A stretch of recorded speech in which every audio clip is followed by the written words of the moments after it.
bijoux. Lorsqu'une femme s'introduit dans un groupe d'amis, vous pouvez être certain que le groupe ne tardera pas à se dissocier et que chacun bientôt s'en tirera de son côté. Nous étions cette année-là un groupe de jeunes gens assortis de façon rare, toujours unis, toujours d'accord, ne nous quittant jamais. Tous nous gagnions largement notre vie, Doré avec son garage, les deux frères Modesti avec leur métier de chevillard, Pippo Morganti avec sa charcuterie, Rinaldo avec son bar, et moi avec les choses les plus diverses. À cette époque, j'étais dans la résine et les produits analogues. Bien qu'aucun de nous n'eût plus de 30 ans, nous pesions tous entre 80 et 90 kilos, de bonnes fourchettes, comme on dit. La journée, nous travaillions, mais à partir de 7 heures du soir, nous nous retrouvions d'abord au bar de Rinaldo, cours Victorio, puis dans un restaurant avec jardin, du côté de l'église neuve. Nos dimanches, nous les passions ensemble, bien entendu, tantôt au stade, tantôt en promenade au château, tantôt durant la saison chaude, à Ostie ou à la Dispoli. Nous étions 6, mais on peut dire que nous ne faisions qu'un. Ainsi, par exemple, si l'un de nous prenait une lubie, les autres avaient tôt fait de l'imiter. Pour cette histoire de bijoux, ce fut Doré qui commença. Un soir, il arriva au restaurant avec au poignet un bracelet montre d'or massif, chronomètre avec gourmette large de 3 doigts. Nous lui demandâmes qui le lui avait donné. Le directeur de la Banque d'Italie, dit-il, nous laissant entendre ainsi qu'il se l'était offert lui-même de ses propres deniers. Puis il l'ôta et nous le montra. C'était une montre de marque avec double boîtier, marquant les secondes, et qui valait Dieu sait combien avec ce bracelet si lourd. Nous en fûmes impressionnés. Quelqu'un dit « C'est un placement. » Un placement, bah, même pas. Cela me fait plaisir de l'avoir au bras, voilà tout. Le jour suivant, au restaurant habituel, Morganti avait déjà son bracelet montre, en or également, mais plus léger. Puis ce fut au tour des frères Modesti de nous exhiber leur choix. Leur montre était plus grosse que celle de Torre, mais les maillons de la gourmette étaient moins serrés. Quant à Rinaldo et à moi-même, comme la montre de Torre nous plaisait, nous lui demandâmes où il en avait fait l'acquisition et allâmes en acheter une pareille dans un élégant magasin du Corso. Nous étions en mai et, le soir, nous allions souvent dans une auberge du Mont Mario pour boire une bonne bouteille et manger des fèves fraîches et du chevreau. Un soir, Doré allongeant la main pour prendre une fève, nous vîmes à son doigt un anneau massif avec un brillant, pas très gros mais d'un bel éclat. Mazette, fîmes-nous en chœur. Il dit un peu brutalement, cette fois je vous prierai de ne pas copier. Singe que vous êtes, si j'ai acheté cette bague, c'est précisément pour me distinguer. Cependant, il s'en défit pour nous la faire admirer, et nous la passâmes de main en main. Le brillant était vraiment beau, limpide, parfait, mais Doré est un beau garçon un peu mou, avec une figure plate, des petits yeux de porc, un nez qui semble de beurre frais et une bouche fendue jusqu'aux oreilles. Cette bague à son doigt court et gras, et ce bracelet montre à son poignet épais lui donnait l'air d'une femme. Selon son désir, il ne fut pas copié, mais chacun de nous acheta une bague. Les Modestis se firent faire 2 anneaux pareils en or rouge, mais avec une pierre différente. L'un l'avait verte et l'autre bleue. Rinaldo s'offrit une bague d'un genre ancien, ciselée, ornée d'un camée brun sur lequel était gravée en blanc une silhouette de femme nue. Morganti, toujours original, eut une bague de platine avec une pierre noire, et moi, je me contentais plus banalement d'une chevalière sur laquelle je fis graver mes initiales et qui, à l'occasion, me servirait de cachet. Après les bagues, ce fut le tour des étuis à cigarette. Torre, comme à l'ordinaire, fut le premier à faire jouer sous notre nez le déclic d'un étui d'or, naturellement long et plat tout guilloché. Et tous nous l'imitâmes, qui d'une façon, qui de l'autre. Après l'étui à cigarette, chacun de nous donna libre cours à sa fantaisie. L'un orna son second poignet d'un bracelet à breloques, l'autre s'acheta un stylographe aérodynamique, un troisième suspendit à son cou une chaînette avec la croix et la médaille de la Madone, un autre eut un briquet somptueux. Toré, plus vaniteux que nous tous, aborda 3 bagues nouvelles, et plus que jamais maintenant, il avait l'air d'une femme, surtout quand il enlevait sa veste et restait en chemise à manches courtes, montrant ses mains couvertes de bagues au bout de ses bras mous. Nous étions rutilants de bijoux, et, je ne sais pourquoi, ce fut alors que les choses commencèrent à se gâter. D'abord, ce fut un rien, une plaisanterie, une phrase un peu ironique, quelques répliques sèches, et puis un soir, Rinaldo, le propriétaire du bar, arriva au restaurant avec une fille, sa nouvelle caissière. Elle se nommait Lucrezia, n'avait peut-être pas 20 ans, mais était déjà formée comme une femme de 30. Des chairs blanches comme du lait, de grands yeux noirs immobiles et sans expression, une bouche rouge, des cheveux d'ébène. On eût dit une statue tant elle était toujours tranquille et impassible, sans presque ouvrir la bouche.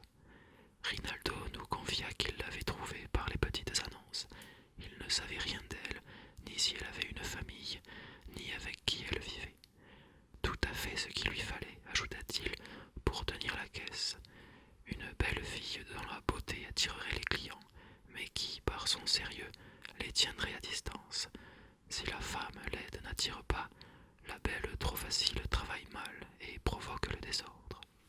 Ce soir-là, la présence de Lucrezia nous intimida. Nous ne nous départîmes pas d'un air gourmet, ayant gardé notre veste, parlant avec retenue, sans folichonnerie ni gros mots, mangeant de façon impeccable. Toré lui-même s'efforçait de peler son fruit à l'aide d'une fourchette et d'un couteau, sans trop bien y réussir, il faut l'avouer. Le lendemain, nous nous précipitâmes au bar pour voir la jeune personne dans ses fonctions. Elle était assise sur un escabeau étroit d'où débordaient largement ses hanches trop développées pour son âge, et sa poitrine généreuse s'avançait jusque sur les touches de la machine à calculer.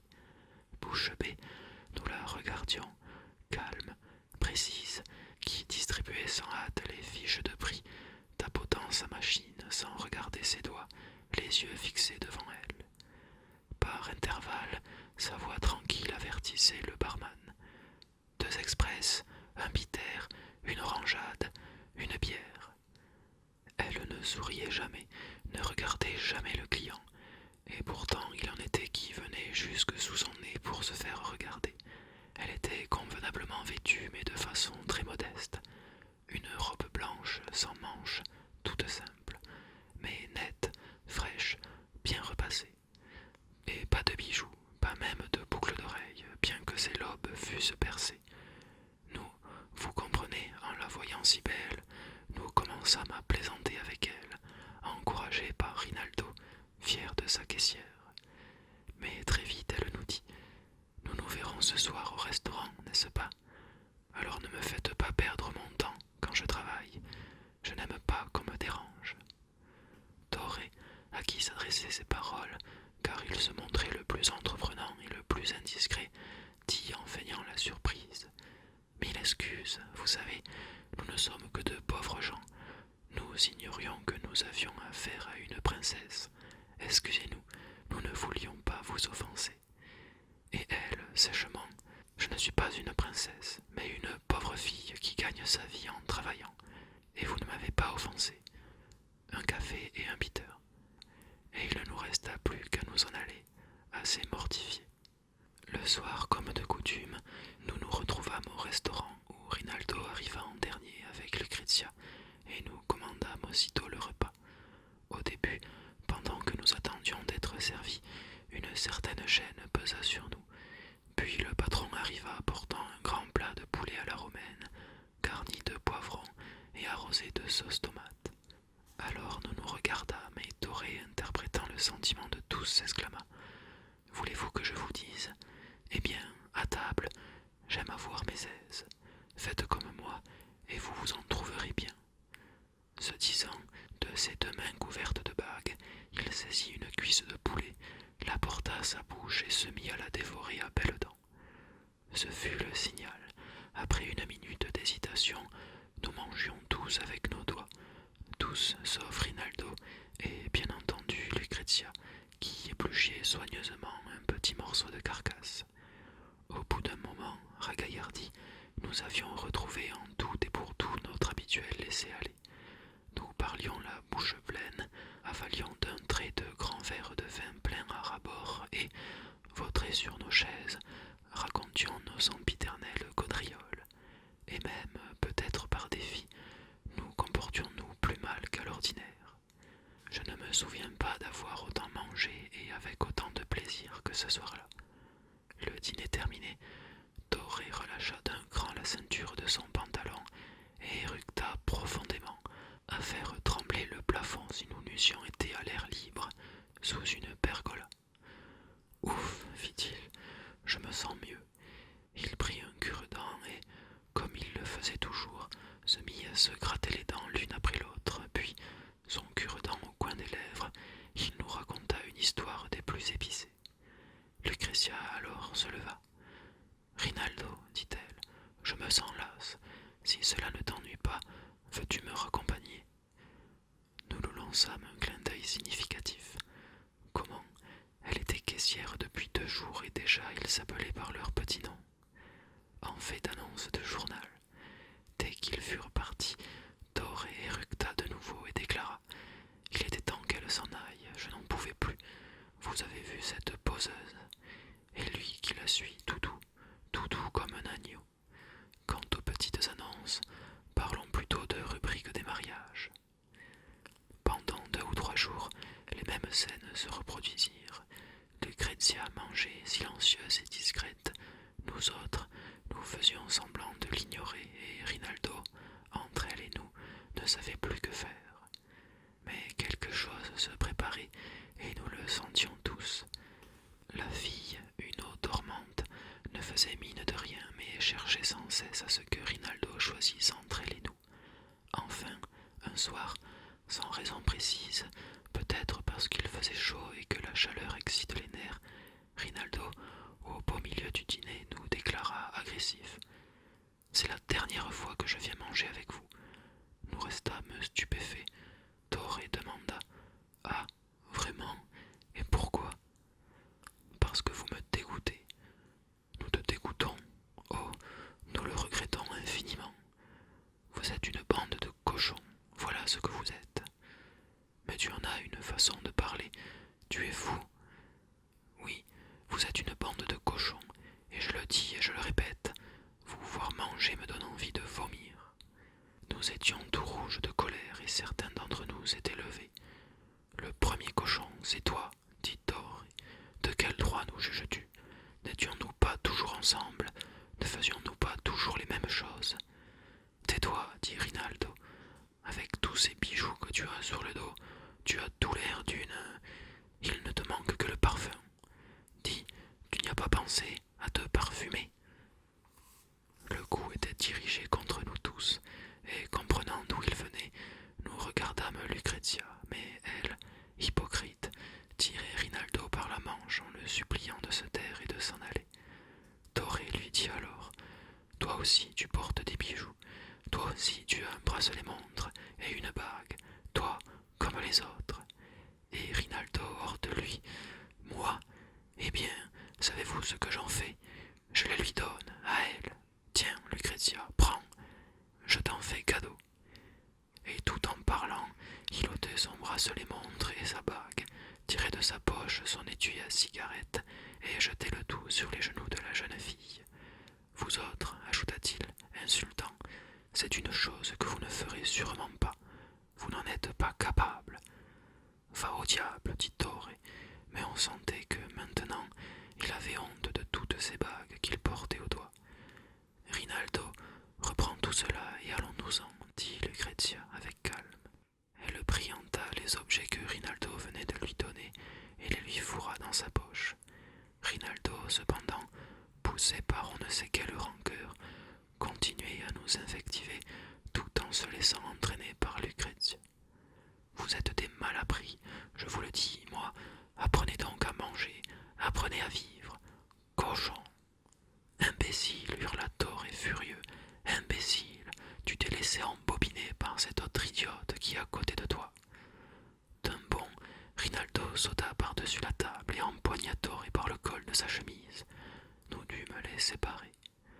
Ce soir-là, quand nous restâmes seuls, nous soufflâmes, mais nous nous dispersâmes au bout de quelques minutes.